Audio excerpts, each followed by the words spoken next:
Sinubukan kong buhayin tong old YouTube channel, nag-upload ako ng 2 video at eto ang resulta. Ayan oh, 1 day revenue lang yan, idol. 2 solid na quality long form content. Ganyan ang resulta kapag ka nag-focus ka sa content creation. Karamihan kasi sa mga sumusubok nito, pag mababa yung views, walang subs, or konting aberya sa channel, umaayaw na. Napaka-valid niyang feelings nyo mga lodi. Mahirap naman kasi talaga ang content creation sa una. Dahan-dahan lang mga lodi. I-priority mo muna yung learnings at improvement bago yung revenue.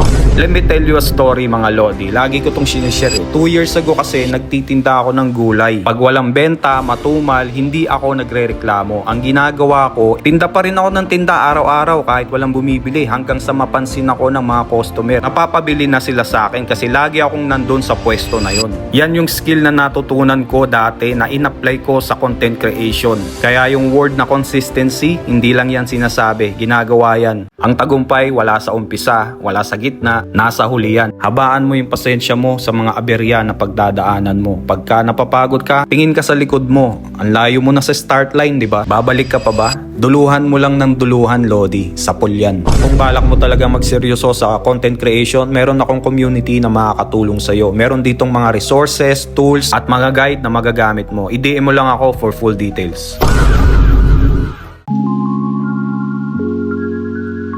Paano gumawa ng plants videos na malakas sa views kagaya nito? 27M lang naman. Yan ang niche ng monetized na channel na to at ituturo ko sa inyo kung paano gawin to step by step dahil pwede mo tong pagkakitaan sa YouTube at Reels. May 2 kang option kung saan ka kukuha ng video. Una, dito sa Pexel, search mo lang yung name ng plant na i-content mo at pumili ka ng 5 videos, i-download mo isa-isa. Pangalawa, gumamit ka ng AI tools para mag-generate ng mga plant videos. Kagaya nito, Meta AI ang gamit ko dito. Pag kumpleto na yung clips mo, go to Gemini AI at magpa-generate ka ng script para sa gagawin mong content. Ang goal mo palagi sa paggawa ng script ay dapat merong matututunan yung mga audience mo. Next step, go to 11 Labs text to speech. Pa-generate mo sa voiceover yung script na ginawa mo. Last step, use CapCut. I-import mo lahat ng files kasama yung voiceover at saka yung mga clips. I-edit mo ng maayos yung mga materials mo. Lagyan mo ng caption, video and audio effects, transition at ready to upload na yan. Simple lang, di ba? Kaya mo to. Shoutout sa mga bagong monetize sa aming community. Sobrang sisipag nyo kasi at consistent. Kaya deserve nyo yan. Sana all!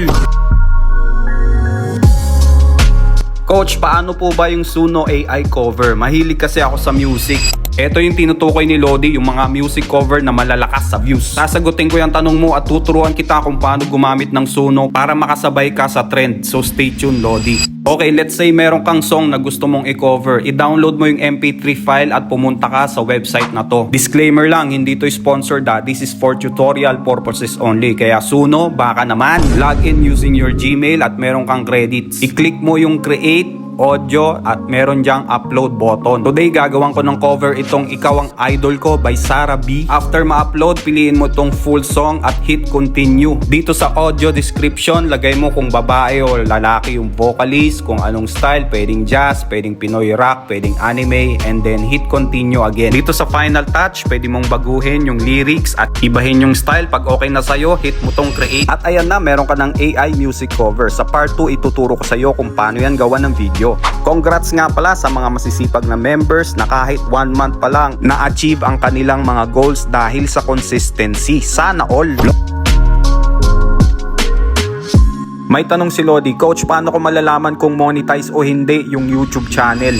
Sasagutin ko yung tanong mo, Lodi, dahil importanteng malaman mo kung monetize yung YouTube channel o hindi para alam mo yung mga niche na pwede mong pagkakitaan. So stay tuned, Lodi. First option, punta ka ng browser mo, i-search mo tong word na to at pindutin mo tong monetization checker. I-paste mo dito yung YouTube link ng gusto mong i-check. Paano nga ba kunin yung YouTube link? Pag nasa app ka, click mo lang tong 3 dots and then share, tapos itong copy link. Paste mo dun sa monetization checker para makita mo yung result. Para naman sa mga PC user, pumunta ka sa website na to, click install extension, add to Chrome. Pag sinabing you are all set, every time na pupunta ka sa YouTube, makikita mo na kung monetize yung channel o hindi. Makikita mo rin yung iba pang details ng channel dito tulad ng revenue, channel analytics at pwede mo silang i-add as competitor. Importante tong tools na to para makapag-research ko muna bago ka gumawa ng channel o magpalit ng niche. Alam mo bang pwede kang kumita sa YouTube kahit di pa monetize yung channel mo? Meron akong full guide niyan sa aming community na nagagamit ng mga members. Sinamahan ng sipag at consistency kaya pumapaldo. Sana all!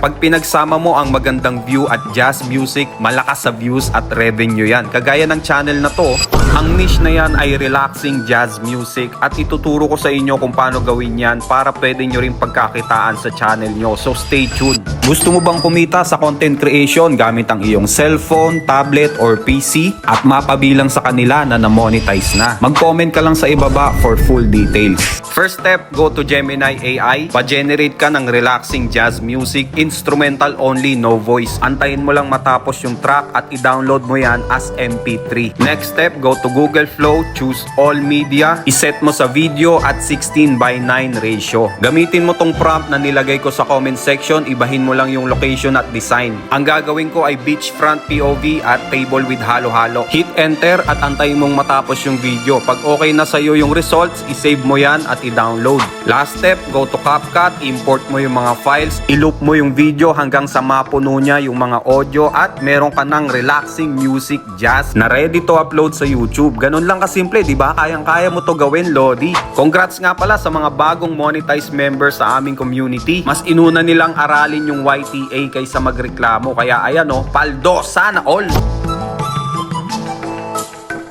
Kapapasok lang ng balita, YouTube fina-flag na ang mga AI content. Nako po! Sa videong ito, papaliwanag ko sa inyo kung ano yung update na yan para mas maunawaan nyo at bibigyan ko kayo ng tips kung paano ma-monetize ang mga AI content. So stay tuned! Okay, una sa lahat, pag sinabi ang word na flag, hindi ibig sabihin ay bawal. Pwede ka pa rin gumamit ng AI, hindi na mawawala yan sa YouTube. Ayan o, nakalagay na nga sa official website nila. Ito yung mangyayari kapag ka mag-upload ka ng AI content sa YouTube. If YouTube systems detect significant photorealistic AI and it hasn't been disclosed, will now apply that label automatically. Ibig sabihin kapag ka hindi mo na-disclose na AI ang content mo, si YouTube na mismo ang maglalagay ng AI label sa description ng video mo. Ang purpose niyan ay for transparency kasi nga halos parehas na yung quality ng AI at real content para hindi malito yung mga viewers. Pwede ka pa rin gumawa ng AI content basta wag mo kakalimutang i-apply yung tatlong bagay na to para ma-monetize ka. Handaan, AI is just a tool to create quality content. Congrats nga pala sa mga bagong monetized na members namin sa community at ngayon ay kumikita na sa YTA. Sana all! Itong simpleng time-lapse video na to, grabe yung views sa YouTube. Ayan no. Tuturuan ko kayo kung paano i-recreate to gamit ang AI mula sa buto hanggang sa mamunga dahil pwede nyo yung pagkakitaan sa YT at Reels. So stay tuned mga Lodi. First step, magpa-generate ka ng image. Ito yung prompt, i-screenshot mo na lang. Ang result niyan ay lupa na may buto na kagaya nito. Pangalawang photo, mag-isip ka ng kahit anong halaman. Pwedeng mangga, pwedeng saging, gayahin mo tong prompt ko. Pag okay na, i-save mo yung dalawang image at step 2, go to Google Flow. Meron ditong start tsaka end. I-upload mo sa start yung buto at sa end naman yung tumubo na at ilagay mo yung prompt na to. Maikli lang to kaya i-screenshot nyo na lang kasi natatabunan sa comment section. Ito naman yung settings, video, frames, 9:16 ratio at video 3.1 fast. Wait for 1 to 2 minutes at eto na, meron ka ng video na time-lapse na pwede mong i-edit at i-upload sa YouTube or Facebook channel mo. Congrats nga pala sa mga consistent members sa community na yung iba nagkaroon na ng silver play button at nagsisimula ng kumita sa YouTube automation. Sana all! Lodi, nag-upload ako ng daily content tutorials kaya huwag kakalimutang mag-follow and share. Kung gusto mo namang matuto ng YouTube or Facebook automation, i-message mo lang ako for full details.